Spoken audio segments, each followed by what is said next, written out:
Hey, motherfuckers, it's Blowing Johnny. So, today's discussion is going to be about what racism looks like and how it plays out as an example. So, I'm at the job today, right? I do yard debris right now. Now, I'm working with a white guy. He's not too bad. Him and I actually get along pretty decently. There's a lot of Mexicans, though, right?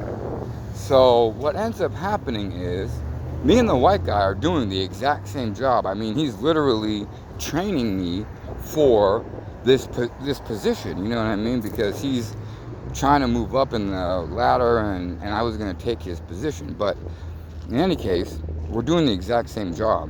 Well, a Mexican, and I say can't because clearly they come here acting all big and bad, but they couldn't even save their own country. Their country's garbage, right? So they come here and make our country garbage. That's great. Anyways, so the Mexican gives the white guy a $20 bill as a tip, right? Now remember, him and I are doing the exact same job. So why would you tip the white guy? Now see, here's the other part of that. He not only tips the white guy, but when he drives by me, he's making racist comments, he's making ugly faces, you know what I mean? He's saying mean things. You know what I mean? It's like, well, what are you even doing all that for, right? Because me and this guy are doing the same job, and truthfully, I'm a little bit more personable, I'm a little bit more sociable than this white guy, you know what I mean? He's got a short temper, etc., etc. Of course, I do too if I need to, but overall, it's not really that way. But the point is, the Mexican gives the paleface a $20 bill. Now, the paleface makes pretty good money. I'm still working for a temp agency, so I ain't making shit, of course. He denies it. He's like, nah, I don't really want it. Now, do you think the Mexican would offer me the $20 bill? No, he did not. In fact, as he was leaving, he made an ugly face at me like, haha, you're not getting this $20 bill. That's what racism looks like, people. That's what the system of global white supremacy, which we know is actually fragility because they are the most fucking insecure and inadequate species on this goddamn planet that is not even from this goddamn planet. But I digress on that subject. This is what it looks like, you know? Me and this white guy are doing the exact same job. Now, they know my situation, you know what I'm saying? I don't hide that I live in my car and stuff like that. I'm not ashamed.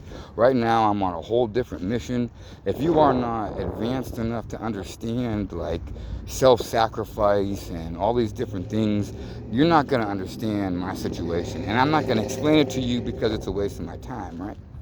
It really is. If you are lower level, lower vibrating, if you're listening to rap music and all this other kind of stuff, you're not going to understand me, so you're probably not even going to listen to my video. I'm not even concerned with it.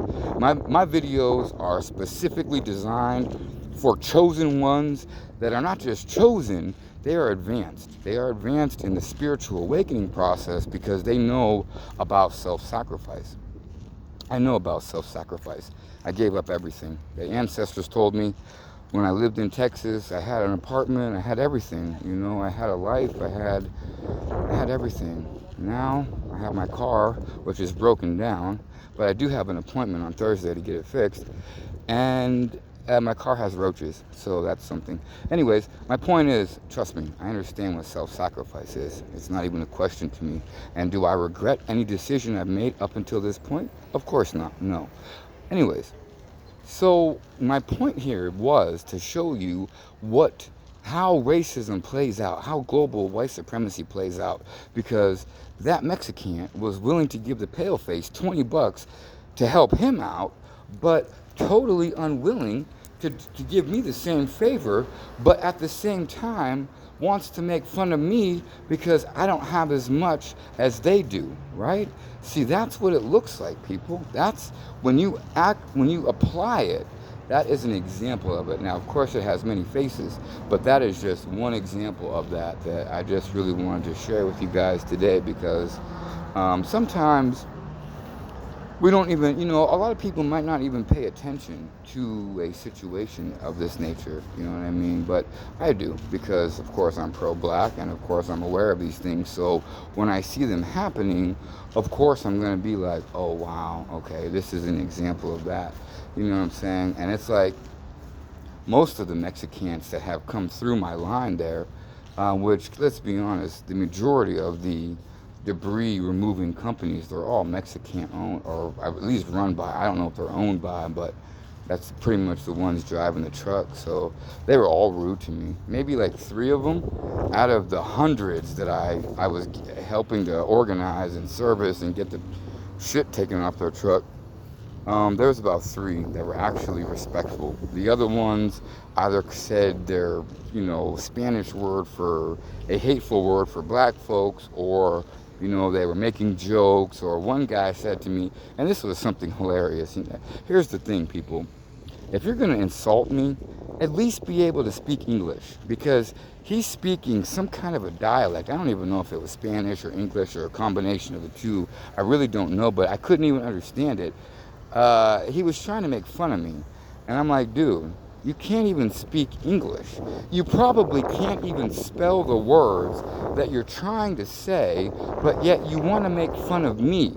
Like, yo, get your life together, okay? How about we start there? Get your life together, and then you'll find you won't need to make fun of anybody, because you'll feel adequate and you'll be happy with your life, and you won't feel a need to belittle somebody, right? Because that's where all that spawns from.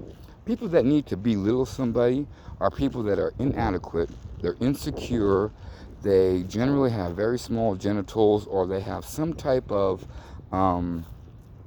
insecurity or inadequacy with their genitals, right? This is why most black people are not that way.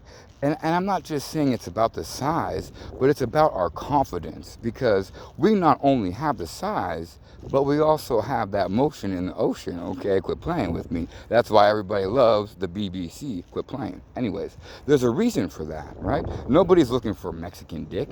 Okay, there's a reason for that, right? Nobody's looking for pale-faced dick. There's a reason for that. Everybody's looking for black dick, period, right? Anyways, I'm not trying to make this sexual. I'm trying to make a point. Within a man's genitals comes confidence.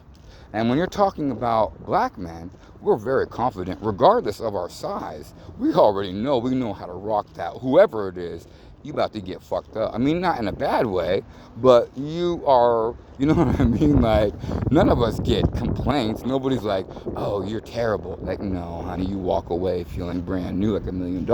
That's why everybody comes looking for us. In any case, when we're talking about somebody that makes fun of somebody else, that belittles them, we're talking about somebody that's not confident in himself. Now, confidence, as I said, relates to genitals. Now, it doesn't always have to, but when it comes to men, a lot of times it does. If you feel differently, I would love to have a discussion about this, because this is something that I've spent a great deal of time in, not necessarily measuring people's genitals, but just seeing their level of insecurity and inadequacy with themselves, and relating that to how much they need to make somebody else, try to put somebody else down. It's almost like, one guy earlier, he was another Mexican. I said, hey, thank you, have a good day. He told me to fuck myself. And I'm like, oh, okay, so that's what we're doing. Like, that's the type of stuff I'm talking about. Miserable people, and they want you to be miserable with them, because misery loves company, as we all know, right? Unfortunately for him, I'm very confident in myself, you know what I mean? And I'm happy with myself. So you're going to have to come a little bit harder than telling me to fuck myself, especially considering my last cat, who was my best friend, actually. He even took a bullet for me. He used to tell me to fuck myself all the time. And I mean, if you think cats can't talk, yeah, you should have known him, because he would not hesitate to tell me to go fuck myself. So telling me to go fuck myself, when I enjoy fucking myself anyways, is not hurting my feelings. But the point there was, he was so miserable with his own life that instead of saying, okay, hey, have a great day, he wants to try to steal my joy. That's the inadequacy and the insecurities that I'm talking about. And unfortunately, this runs rampant in both the pale-faced races and the Hispanics, as well as the Asians. And I relate that a lot to penis size, because, and especially for men, obviously for men, Well, then again, there are some other women that now have penises, but I'm not talking about them. I'm talking about straight men or men that have penises, period.